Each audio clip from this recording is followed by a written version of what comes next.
This is R.J. Rushdoony, Easy Chair number 93, March the 20th, 1985. To begin with, this afternoon, I'd like to read you a letter from Dr. Victor Porlier in which he asks a question. I quote, "One of the hottest psychological fads is mental imagery. Seminars proliferate, as do books and articles. I even read a reference to a scholarly journal of mental imagery. You probably know of the steps outlined. Find a quiet, relaxed setting, use a mental focusing device or technique, assume a passive attitude, observe the creative images, etc. Of course, everything is promised: achieving personal goals, enhanced creativity and problem-solving, confidence-building, etc., all of which are highly desirable. Nonetheless, it has so many parallels to Eastern religions and to self-culture techniques, and what little I know of ceremonial magic makes me uneasy. Still, the desire to be more creative, effective, and productive is there. So, here's my suggestion. We can't, as a body, take dominion over a culture if we can't take dominion over ourselves in Christ. Yet self-dominion leads easily to pietism and humanistic self-help techniques." End of quote. That's an excellent analysis, Victor. And, of course, you put your finger on the problem. These techniques used in contemporary psychology are very closely connected to Eastern religious cults. They do represent, on the whole, a passive attitude towards reality.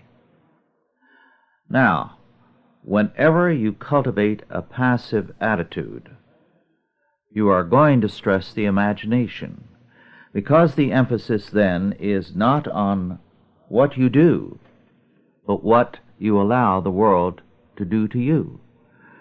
When we began to develop as a civilization a humanistic attitude and no longer a dominion orientation, we became, as a culture, progressively egocentric and passive.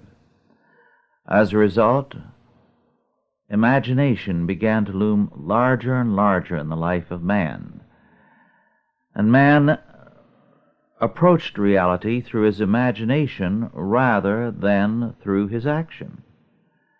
And imagination became increasingly the tool, so that the key to the man was his dreams, for example, where you have the extreme of passivity. This is Freudianism, and a great deal more than Freudianism.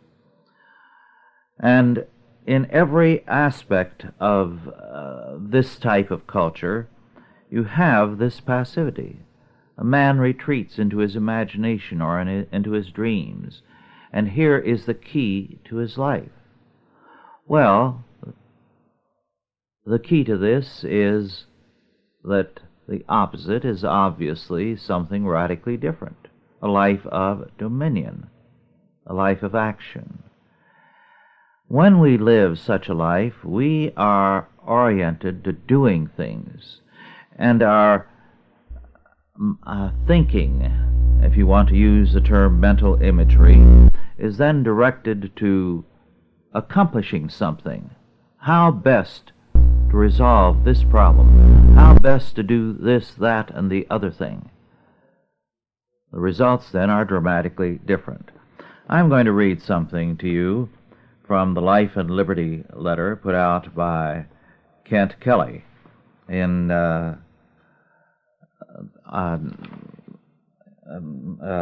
Southern Pines, North Carolina. Now, I'm not a fan of John Wesley's by any means, but this, I think, is an interesting quote from this letter. I quote, "John Wesley traveled 250,000 miles on horseback, 20 miles daily for 40 years, preached 40,000 sermons, produced 400 books, and knew 10 languages. At 83, he was annoyed that he could not write more than 15 hours a day without hurting his eyes. And at 86, he was ashamed that he could not preach more than twice a day. He complained in his diary that there was an increasing tendency on his part to lie in bed until 5:30 in the morning. End of quote. Well, now, Wesley was not unusual in his day. There were men far ahead of him, and some not up to him. It was also a time when child prodigies were not unusual. The reason for it was there was a discipline. There was an orientation to action, to dominion, to mastery of one area of life after another. When you have that orientation, then the net result is that you begin with dominion over yourself. Your thinking then is geared to problem solving, dealing with practical problems, because you intend to move in and act on them. But too often, Christian peoples are encouraged to a withdrawal, a retreat, and prayers that concentrate on the inner life rather than the dominion mandate. We're not going to return to the other framework mentally overnight. We are deeply imbued with this self-absorption. So it's going to take time, but in due time we will get there. Christian schools are a step in the right direction. Before I go on to something else, let me just give you a couple of items from the same Life and Liberty letter of Kent Kelly. I quote, "The typical divorce in the United States comes after 7 years of marriage. Utah divorces, however, in 1981, the last year of statistics, came after only 5.1 years of marriage, according to the Idaho State Journal," unquote. Then this item from Patrick Buchanan, a very fine man now in the White House, working on the staff there. Namely, that he, in a recent column, predicted a medical holocaust, stating that before this decade ends, AIDS will have killed more Americans than died in the Vietnam War. 100 new cases of AIDS are now being reported every week. At our staff breakfast this morning, we had a doctor with us who was giving us the latest data as released by the medical authorities, which indicates that the incubation period for AIDS is 2 to 5 years. And during that incubation period, the person does not know he has AIDS, but it is highly contagious. Now, given the fact that they now know that kissing and sneezing, coughing, can convey the infection, you can realize the threat. The estimate is that perhaps as many as 15 million people may become vulnerable before the decade is over. So it's a very serious matter. Moreover, one of the things not recognized is this. As this doctor friend pointed out, that no epidemic stays in the community where it began, so that while it is currently a homosexual disease, when any thing such as this, which is contagious, develops, it then spreads rapidly to other groups in society, to the general population. Hence the estimates that perhaps as many as 15 million may come down with it. Thus, it's a matter of no small concern, and we should be mindful of this. Then another item from the Stockton Record for Saturday, March 16, 1985. Jim Castelli of the Gannett News Service has an article about a federal district court judge in New York that has given the green light to a lawsuit that could have a major impact on both politics and religion in America. The suit, filed by Abortion Rights Mobilization, charges that the Internal Revenue Service has failed to strip the Catholic Church of its tax-exempt status in the face of the Church's political activity on behalf of pro-life. This is a very serious matter. This is not the first such suit to be filed, and more, no doubt, will be filed. The goal is that, first of all, a victory is gained simply because, as in this case, a federal district court judge has given the green light to such a lawsuit. He's ready to hear the case. The very fact that a judge is ready to hear such a case is a tremendous defeat. It means that a federal judge is viewing as questionable, or at least open to question, the right of the church to speak on moral issues that are pertinent to the faith, in fact, central to the moral standards of the Christian faith. That's in itself a tremendous evil. The state has no such right.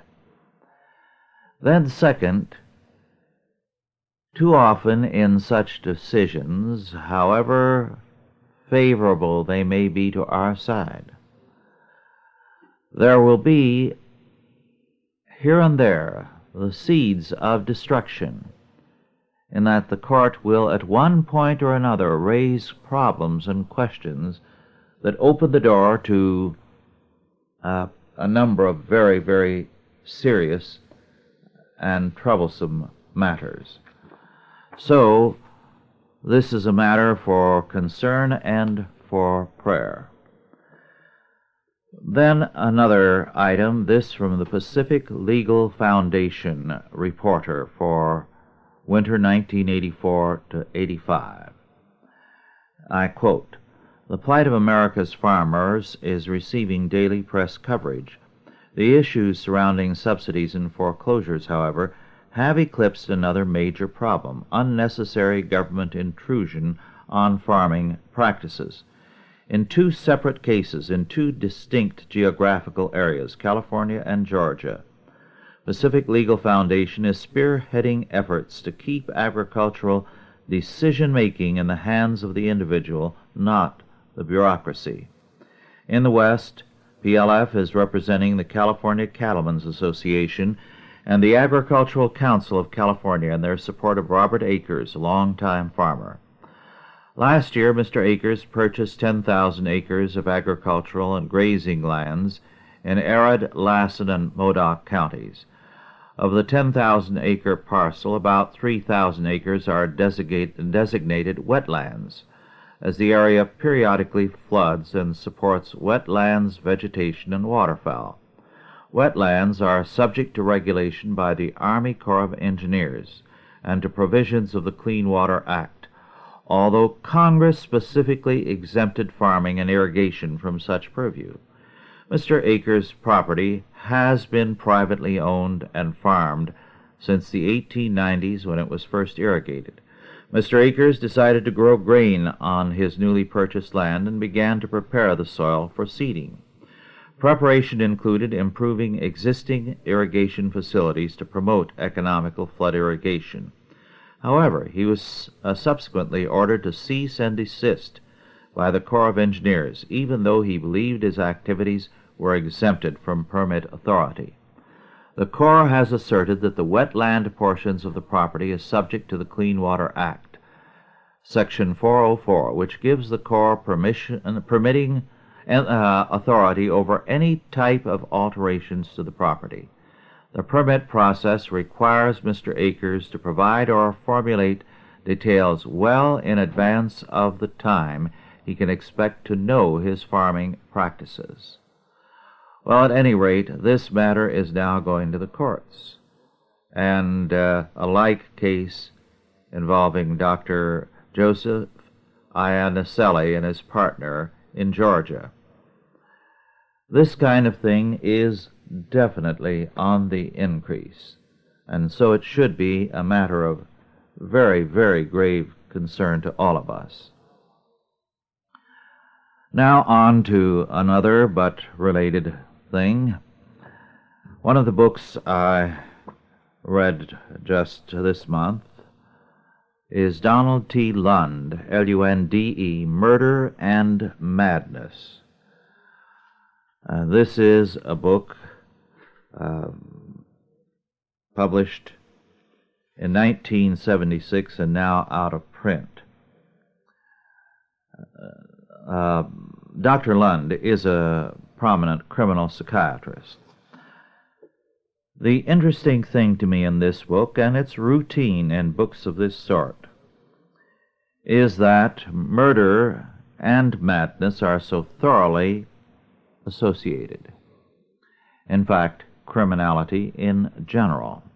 So that if people like Dr. Lund prevail, there is no possible future for our current legal system. Because one of the things that Dr. Lund says, and I quote, "At the heart of the controversy is the concept of blame. Blame for causing harm to other people or their property. Since ancient times, the act of killing a fellow human being has been the prototype crime, a wrongful act that cannot be excused, an act for which the perpetrator must be held accountable, and one which demands punishment. The Mosaic Code and other ancient systems of law provided a penalty of death for the crime of murder in accordance with the principle of an eye for an eye. The need to blame and punish someone for an act as serious as killing is deeply rooted in the emotions. To attach blame or responsibility for an act of killing is necessary, but not sufficient for satisfying our sense of justice. For many people today, justice still requires punishment, and they further believe that the punishment should fit the crime. This is the concept of retribution, and murder has long been the archetype for retributive justice, that he who kills should pay with his own life." End of quote, and so on. The gist of his perspective, of course, is that the religious perspective which assigns responsibility is wrong. That now we have to recognize that it is not responsibility, it is a mental problem, mental sickness of some sort. Hence the desire to erase the concept of responsibility from the law. This is an idea which, of course, peaked a few years back, but we must not assume that because it is disappearing among the general population who have had it with this kind of thinking, that it is now gone as far as the psychiatric community and the legal community, to a considerable degree, is concerned. Now to something very different. One of the books I read recently was the sermons by Hugh Latimer, sometime Bishop of Worcester. This is an old work, and Hugh Latimer has been called by some the most popular preacher in the history of the Church of England. He was a preacher with content as well as a great deal of popularity. He is best known for his martyrdom with Ridley, I believe, under Queen Mary. Now, I think the thing we often forget about some of these men is that while a great many bishops were time-serving men, ready to go one way or another, not all were that way. Some were remarkable men of courage on both sides of the fence. Bishop Gardner, who was the most notable champion of the old Catholic faith, was, while in some respects far from the best of characters, nonetheless was a man of courage, and more than once, while we may not agree with his stands, he took a courageous stand. The same is true of Latimer, who was at the other end of the spectrum. Moreover, it is interesting to note that one of the things that, well, two things. First, Latimer came into prominence because he did back Henry VIII on the matter of divorcing Queen Catherine. Most churchmen preferred to sit on the sidelines on that because if you took a stand for or against, you were liable to serious repercussions depending on how things developed. Henry was a very changeable man. The political situation could change, and Henry's particular desires and goals. Or Queen Catherine could pass away, and the problem would no longer be there, and all would be well in terms of Henry's relations with the Vatican. So to take a stand on either side indicated a degree of courage. Latimer had very serious questions about the legitimacy of the marriage to Catherine, and so he favored the divorce.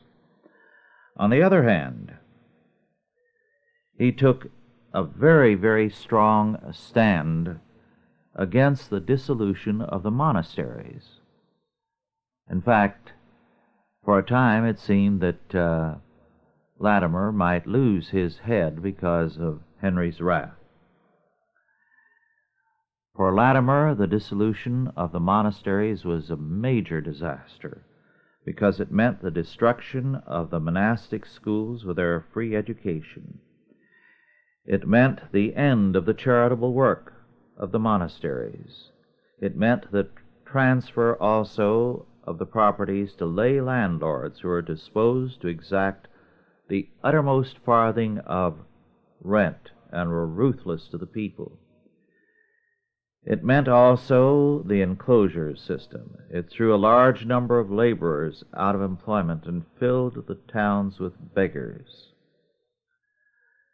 Latimer himself was the son of a Leicestershire yeoman, and he spoke from a first-hand experience.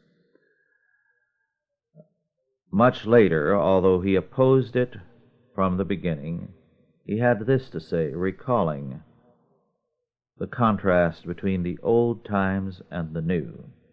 This was in a sermon before King Edward. I quote, "My father was a yeoman and had no lands of his own.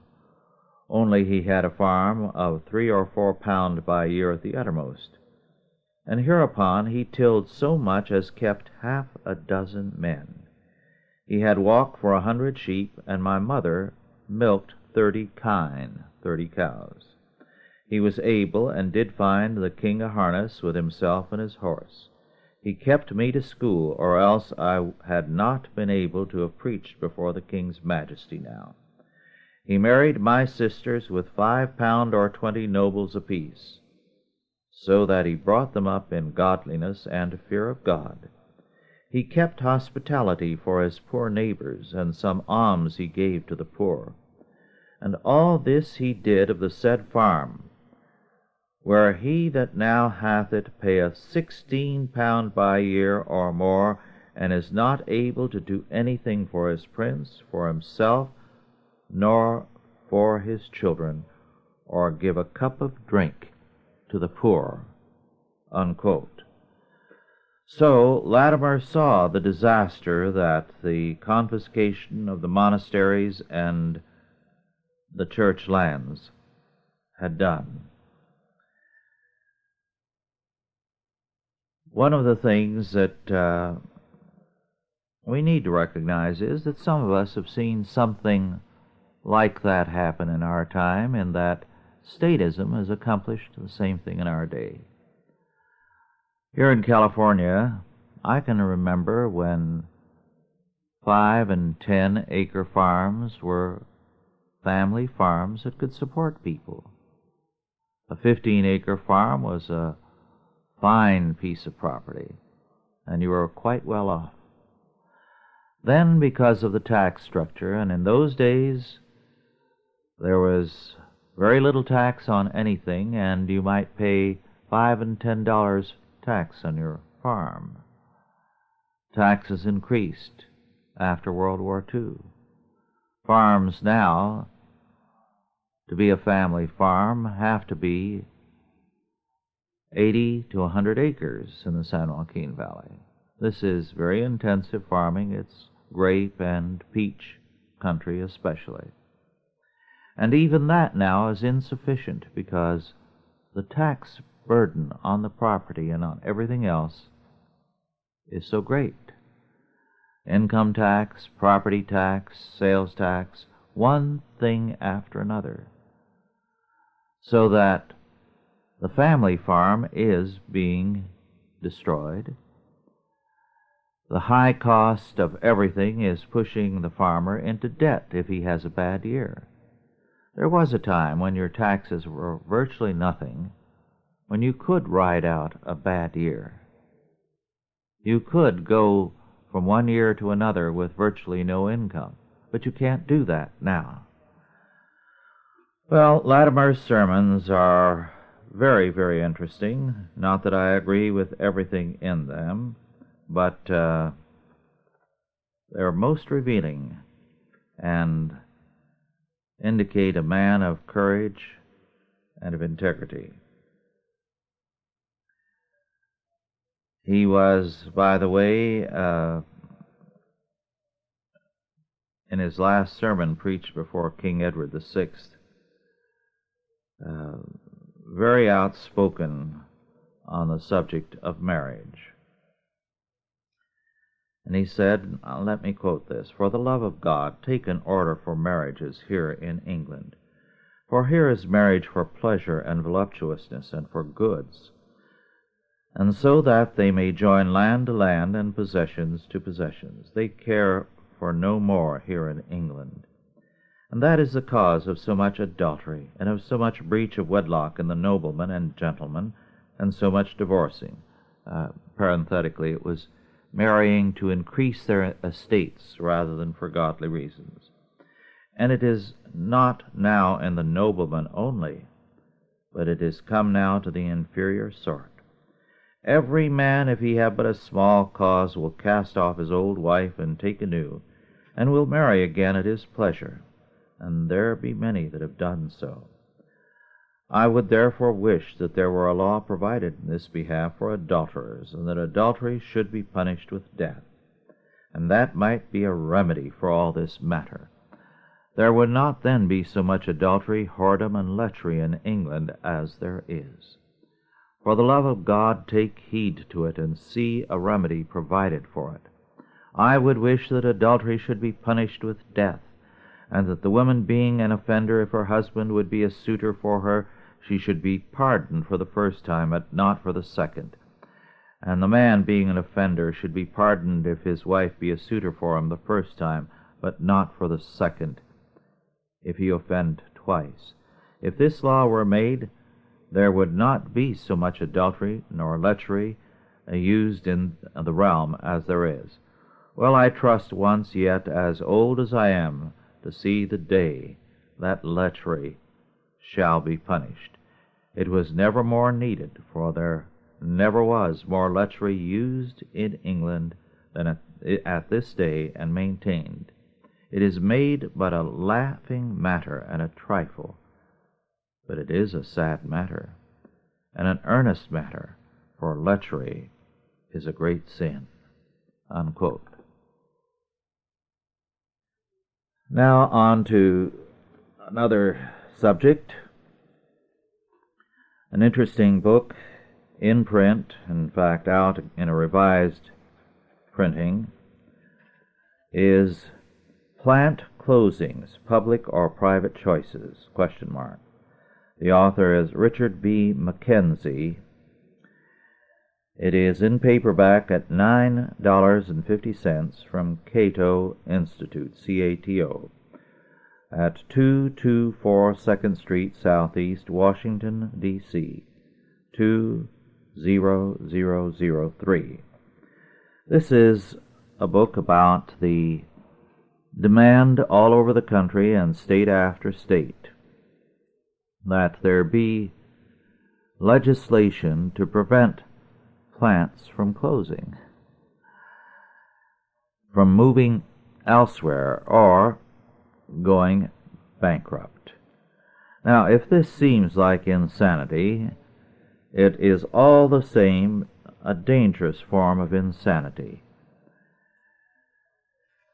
In the process, however, one of the things that Mackenzie does is to debunk the myth that we are far behind the world now industrially. I quote, "America has not been deindustrializing. Throughout the industrial world, economic performance in the 1970s did fall behind the record of the 1960s, but relative to the industries of other countries, American industry performed quite well by almost all standards. During the decade of the 1970s, before the current recession began, the United States was vastly superior to the major European countries and to Japan in the generation of new jobs. Total employment grew by 24% in the United States during that decade. The next best performer was Japan, with a 9% increase. Other countries were far behind. In Germany, for example, employment actually fell.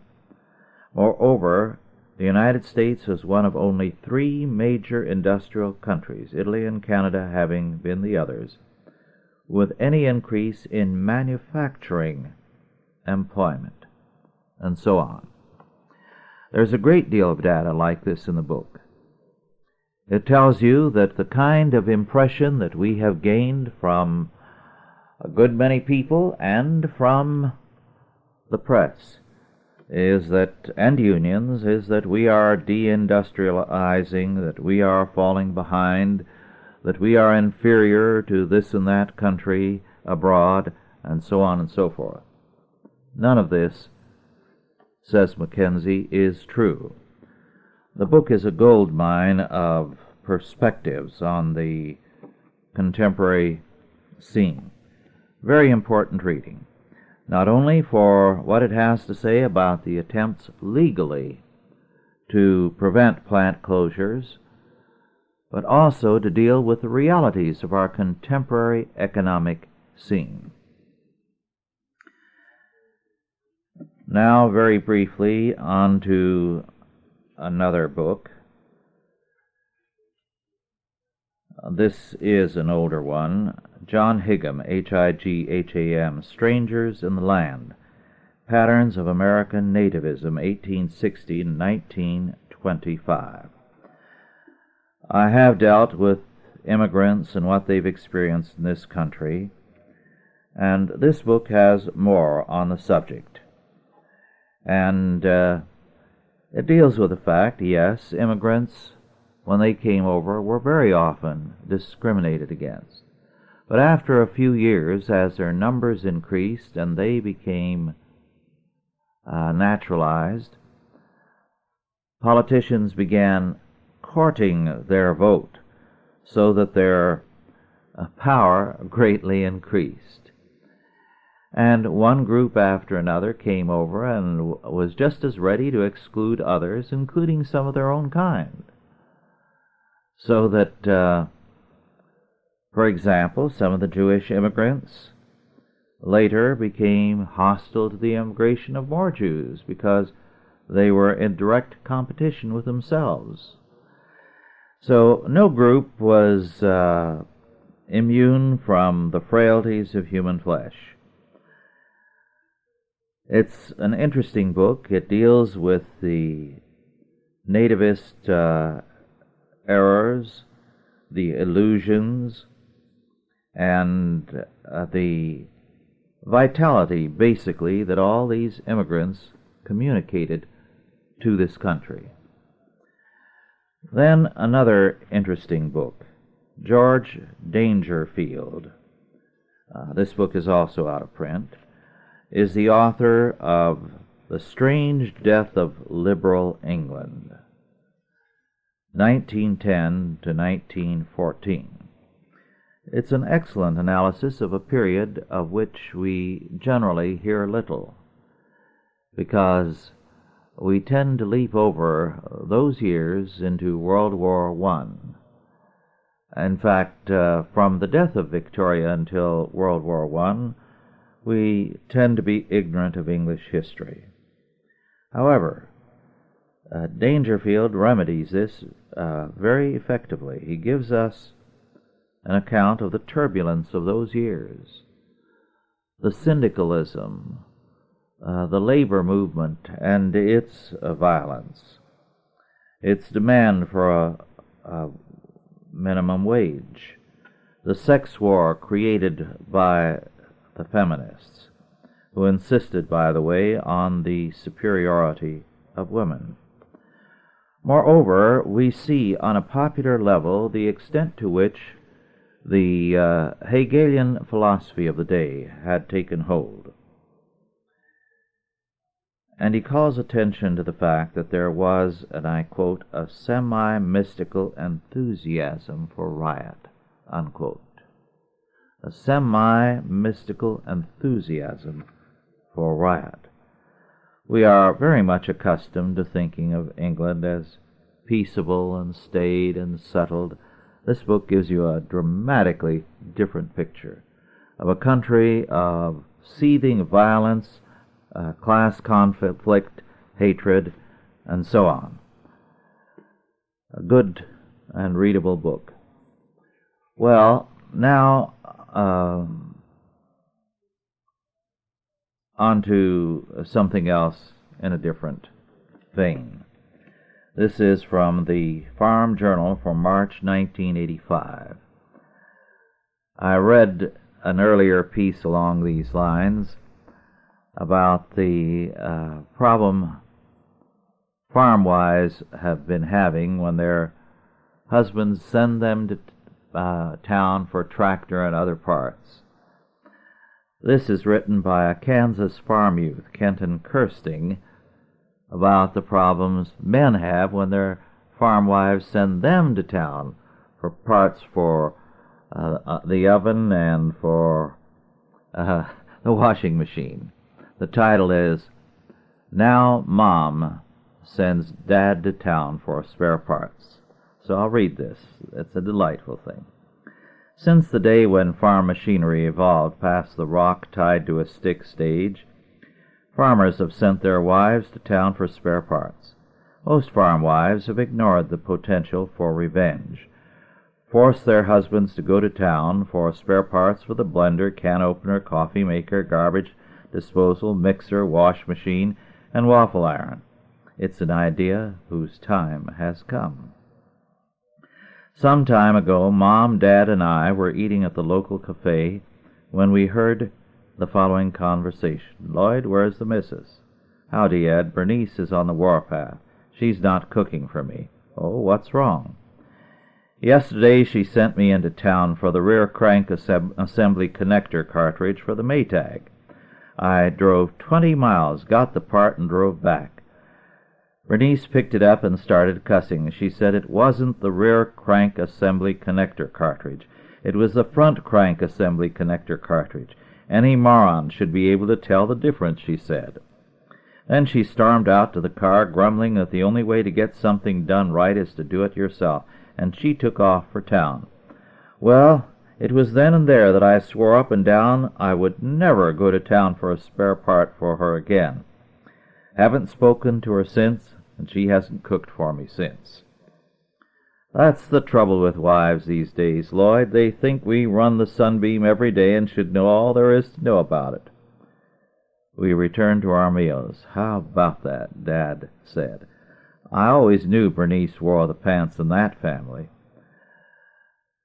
Mom rested her chin on her hands. The rear crank assembly connector cartridge.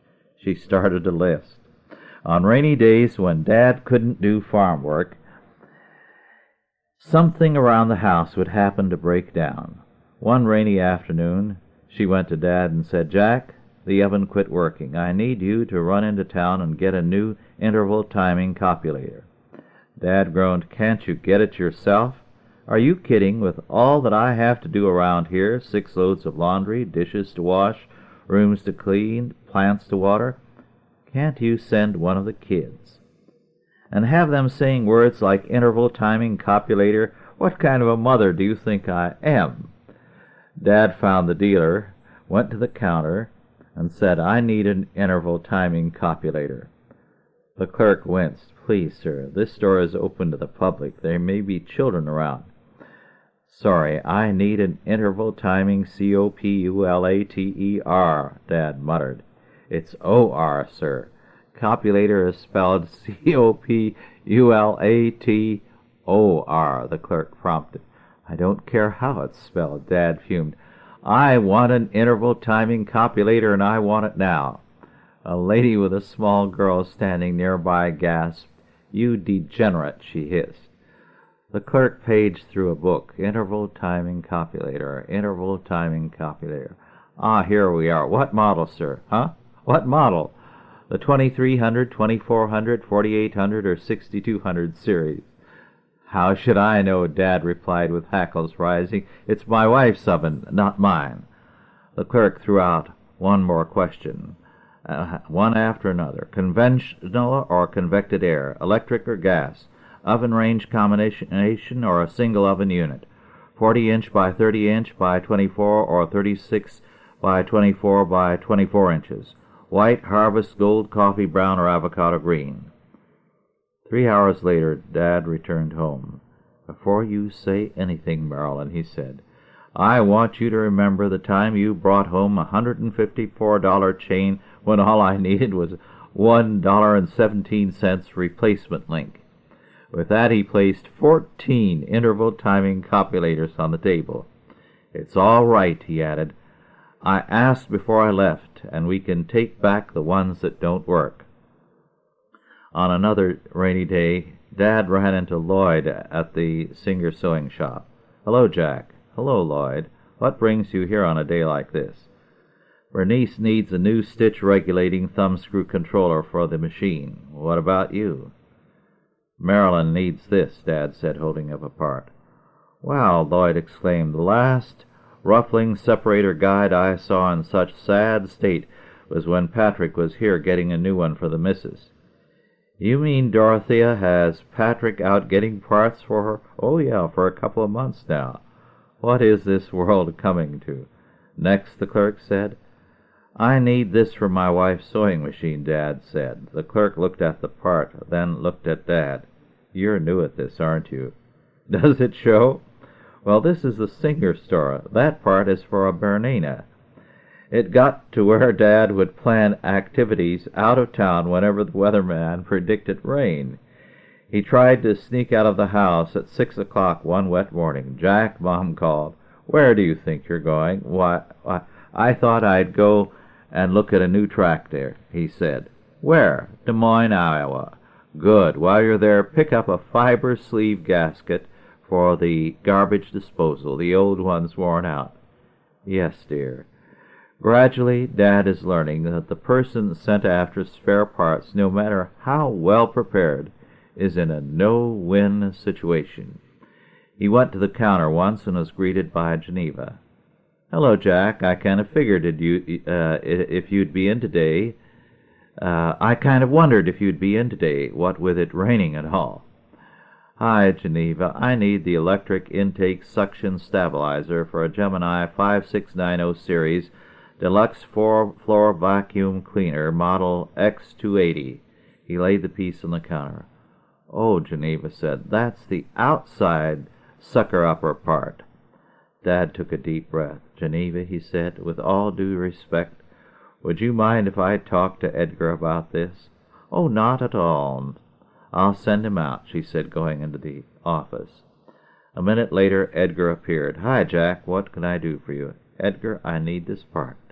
It's the electric intake suction stabilizer for a Gemini 5690 series deluxe floor vacuum cleaner, model X280. "Sure, Jack. No problem." "Thanks, Edgar." Dad breathed a sigh of relief. "Hey," Edgar yielded into the stockroom, "we need an outside sucker-upper part out here. Pronto." He turned back to Jack. "Anything else, Jack?" On the way out of the store, Dad ran into Lloyd. "Hi, Lloyd." "Howdy, Jack. Marilyn run you out for parts?" "Yeah. I had to get an outside sucker-upper part for the vacuum cleaner," Dad said. Lloyd looked at the part in Dad's hand. "Oh, you mean the electric intake suction stabilizer. I had to get one for Bernice a few weeks ago. Well, see you around, Jack." "Yeah, probably at the wash machine repair shop," Dad replied. Dad sent Mom 60 miles for a countershaft drive wheel assembly one day last summer when it was not raining. 3 hours later she returned with glazed eyes. "Here," she said, opening the trunk. "Now, before you go into an apoplectic seizure, let me tell you that I argued with a man that it wouldn't work. He insisted it would. I insisted it wouldn't. He said, 'Lady, I know this part. It will work.' I said, 'Buddy, you don't know my husband. It will never work.' Finally, I took it, but got permission to take it back." Dad examined the part. "Well, well, well," Mom said, backing away. "Here it is, 11 o'clock. I guess I'll go in and make your favorite, corned beef and cabbage. Dinner's in 45 minutes. She turned and started running for the house. "Marilyn, come back here," Dad firmly commanded. Mom stopped, turned to him, and forced a smile. "You don't want corned beef and cabbage?" Dad looked at the spare part, then at her. "I could make meatloaf." Dad didn't say a word. His eyes said it all. "I guess it's a good thing I got permission to take it back, huh?" 3 hours later, Mom returned with another wrong spare part, the receipt and permission to take it back. At 8 p.m., Mom returned with the right spare part and vengeance flaming in her eyes. But it didn't rain, and didn't rain, and didn't rain. It was a snowy day last January when Mom put a part in Dad's hand and said, "The dryer broke down. I need another rear crank assembly connector cartridge like this one. It's got to match this piece exactly, or it will absolutely never work." An hour later, Dad called home. "Marilyn, they don't have anything like this part here." "Oh, that's too bad," Mom said. "That means you have to go to Wichita for it. But Wichita is 150 miles away. I'll hold supper. Bye." She hung up and transferred a load of laundry from the wash machine to the dryer. "I thought the dryer wasn't working," I said. "Oh?" Mom asked.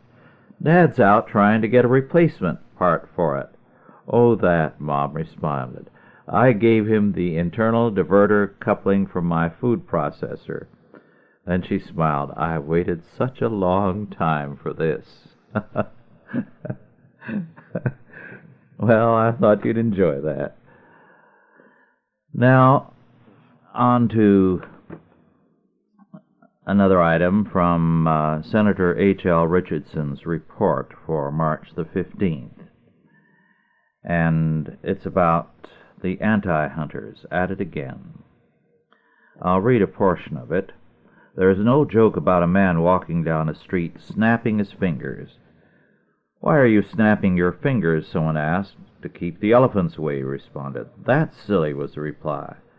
"Well," he angrily retorted, "you don't see any around, do you?" I can't help but think of this anecdote every time the subject of mountain lions arises. The so-called animal lovers come to mind. These are the people who oppose any and all hunting as well as comprehensive game management programs of the Department of Fish and Game. When any legislation is offered to bring about some sensible management, these folks descend upon Sacramento like flies around a septic tank. This behavior especially applies to the mountain lion protectionists. Since one rarely sees mountain lions, they obviously are near extinction. Logical? Not by a long shot. I have represented Los Angeles County for 19 years, and in that time I have never witnessed a murder, seen a robbery, or viewed a rape taking place. Since I have not witnessed any of the above, can I conclude that there are no murderers, burglars, or rapists in Los Angeles County? Hardly. Because I personally do not see them is not evidence that these crimes have never taken place. Then he goes on to say that he's only in 40 years of hunting, over 40 years of hunting, only once seen a mountain lion. And then he says, of course, the reason is mountain lions are secretive and elusive. They are nocturnal hunters, and they are very wary of people. In order to hunt them, dogs must be used, and even then it is difficult to find and tree a mountain lion. Let me say, we have them around here.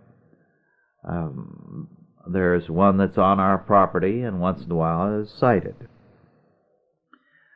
But most legislators know nothing about this, and their idea of wildlife is confined to watching now and then Marlin Perkins on television. But to go back to what Bill has to say, mountain lions are extremely effective predators, and all experts agree that they kill a deer every 7 to 10 days. Expand the number of cats, and the deer population will shrink. Diminished deer herds discourage hunting. Thus there are less Nimrods in the field. This is exactly what has been happening. The deer population in the state has been shrinking, and the increased mountain lion population is certainly a contributing factor. Even when the mountain lion was hunted year-round by bounty hunters, the population was never close to extinction. However, when the number of mountain lions was smaller, the deer herds were much larger. The North Kings deer herd was numbered at 17,000 animals in 1945. The present number is approximately 2,700. In 1950, the ratio was 750 deer to each lion. Now it is 1 lion for every 70 deer in the North Kings area. That's south of us some distance, up in the mountains, the Kings Canyon country. In 1959, the predator control program ended. The mountain lion population began to increase. Well, as he goes on to say, the deer are being killed at a tremendous rate, so that